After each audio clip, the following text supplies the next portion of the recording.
We crossed off a big one from our bucket list this time. We're leaving the RV behind and climbing onto a cruise ship. It's off to Alaska. We'll be leaving from Vancouver for an 11-day cruise. Stick around for a few more minutes and see the National Geographic type of moment that we experienced in Icy Strait, Alaska. That was a good surprise.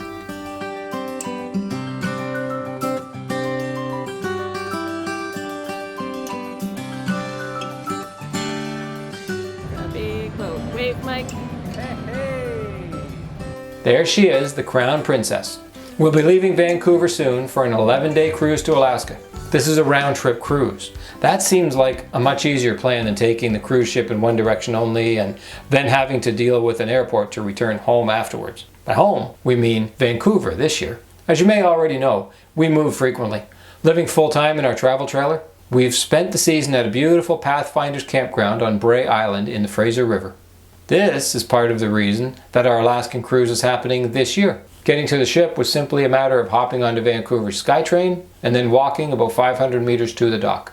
We're doing this in mid-September. Here in Vancouver it feels like a warm summer day, but we're expecting to see some rain and cold winds as we cruise further north. The ship is huge.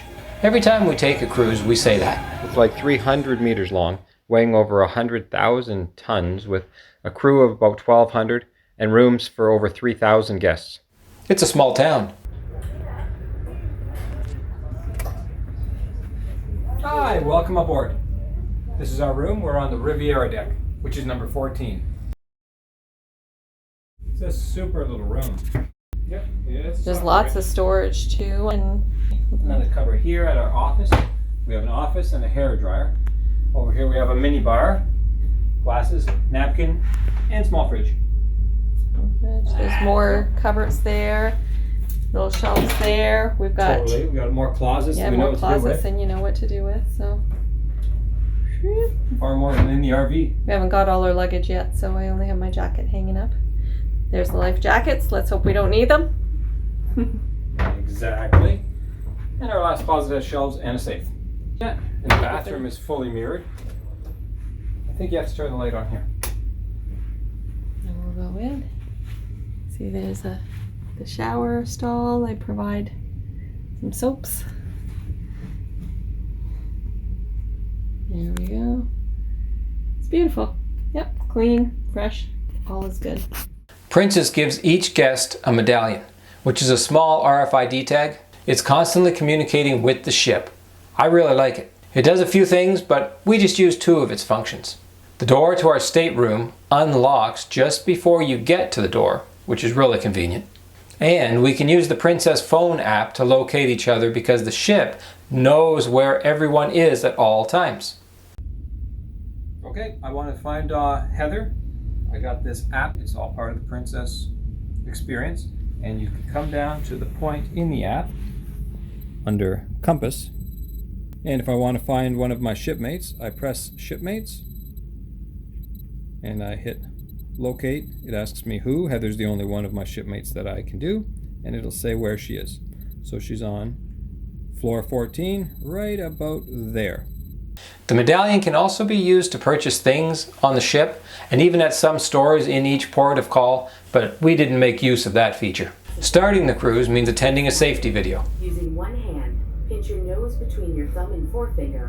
That can be done on the television in our stateroom. Then each passenger must report to the appropriate muster station and swipe in with their medallion just to verify that each of us knows where to go in case of emergency. Then we're ready to go, leaving the dock behind at Canada Place, past Stanley Park, under the Lionsgate Bridge,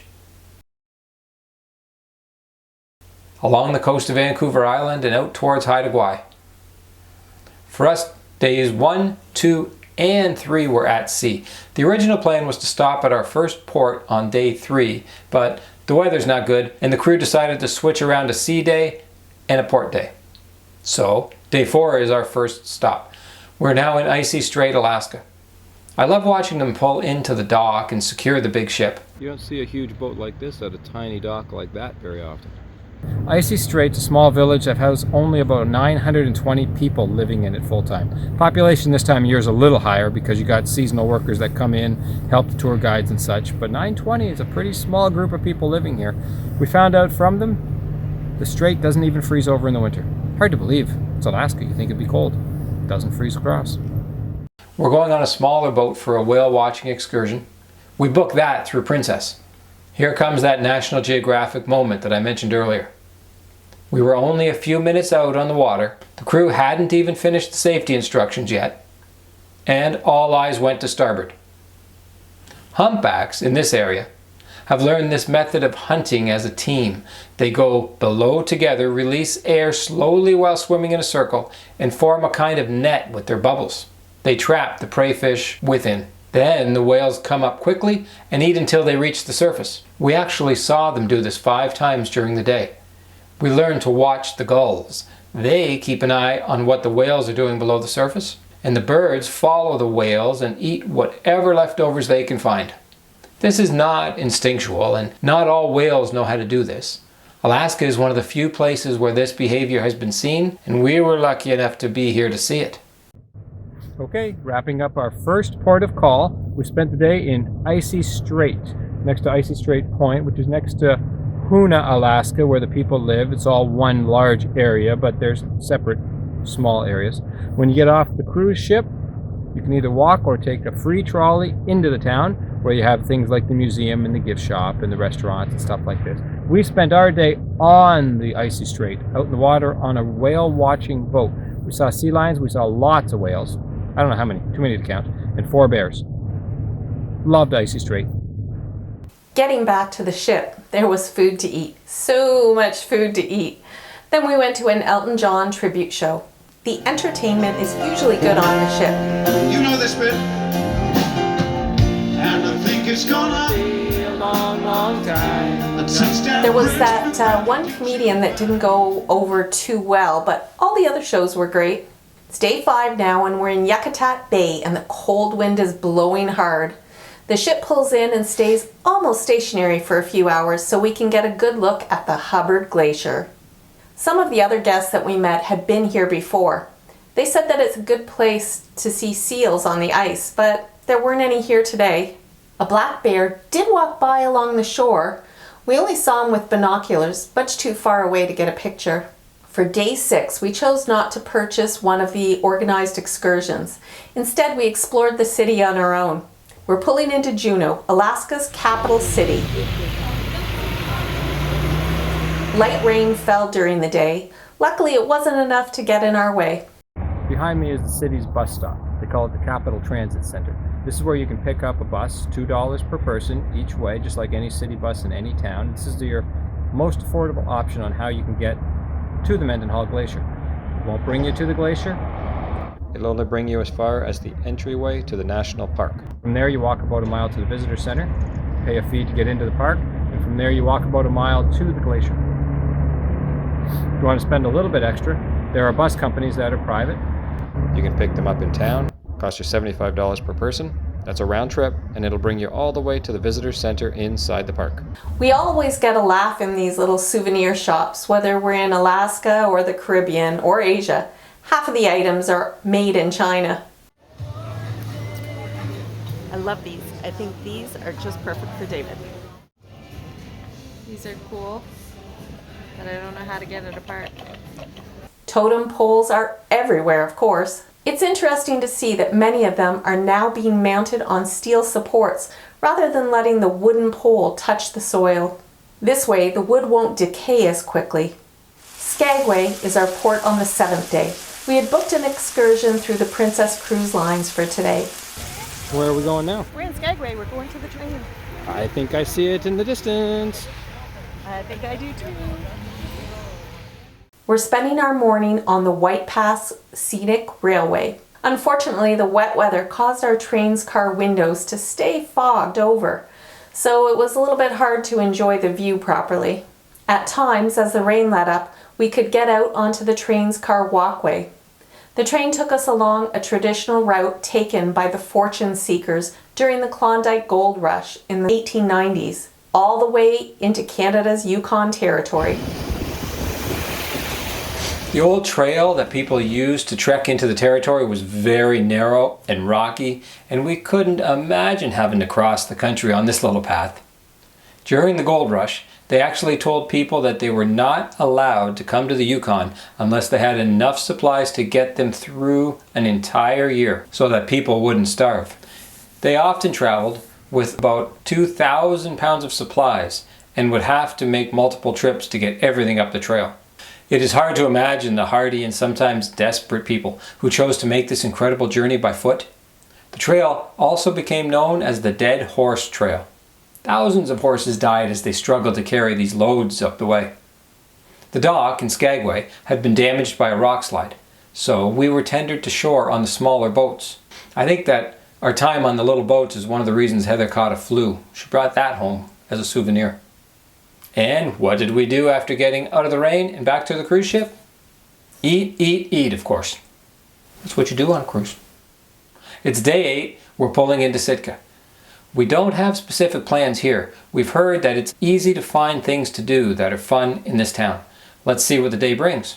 Since it's the middle of September, many of the salmon have already made their trips upstream. But not all of them. Some of the later arrivals are still hoping to swim it. Look at those salmon.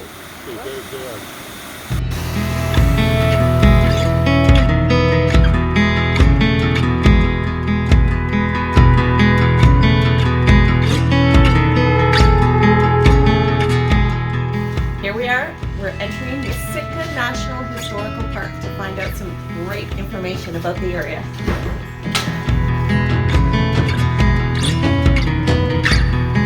There's also a totem trail through the forest, a few kilometers of easy walking along the bay's coast and beside the river, and lots of totem poles. Goodbye, Sitka. I'm glad that we kept an open schedule here. This is a good town for just exploring. Day 9 on our 11-day cruise is a stop in Ketchikan. This is a fun little town. The town center is great. It's all about the town's past image of brothels and booze. Creek Street still feels like the party atmosphere that would have welcomed visitors into town many decades ago. It's a beautiful walkway. Some of it's on a boardwalk above the creek, and some is on terra firma. In its heyday, the street had a couple dozen brothels in operation, and some of them are still here. Continuing along our trek, Creek Street comes to an end.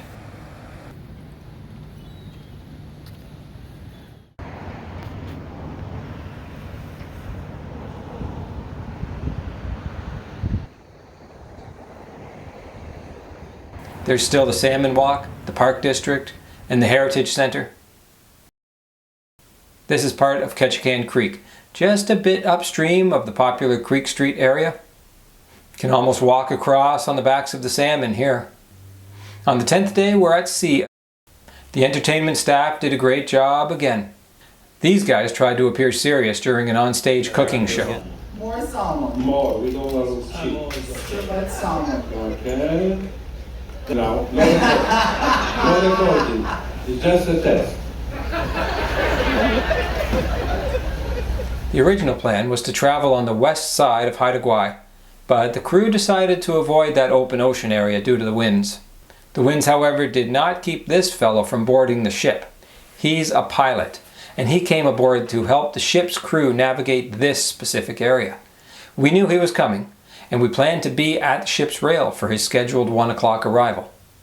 It was like something from a James Bond movie, where his boat pulls alongside the moving cruise ship, and the pilot jumps from one boat to the next. Today's weather did not make it easy for him to climb off one boat and onto another. Our final day, day 11, is in Victoria on the Big Island. The morning started with the captain announcing that we may have to cancel the stop due to strong winds. We stayed offshore for a few hours waiting to see if conditions would improve, and luckily they did. It takes a lot of work just to prepare the dock when a big ship comes in. I was talking with one of the officers and asked him how the ship deals with the tide lifting and lowering the ship while it's tied to the dock all day. It's an issue for them, of course, and the crew is assigned to monitor the tension in these lines all day long, shortening and lengthening them as the boat rises and falls. As we're walking off the dock, these 3 otters came out of the ocean and walked beside us for a minute or so.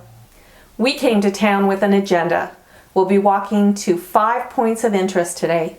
First stop is Beacon Hill Park. Beautiful place. And we were surprised when we saw peacocks walking by too. Here we are in our first stop, or well, second stop really along our walk, Beacon Hill Park. And what a cute little place. There's a blue heron, some ducks, and surprise, surprise, we suddenly saw a couple peacocks.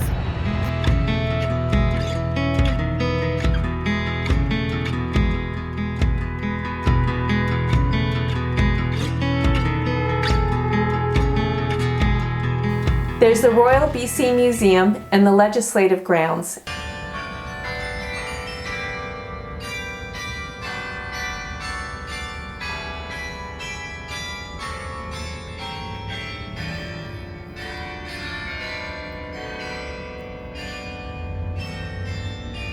And the Fairmont Empress Hotel. I was so impressed here at the Fairmont. It really isn't just a hotel, it's a tourist attraction.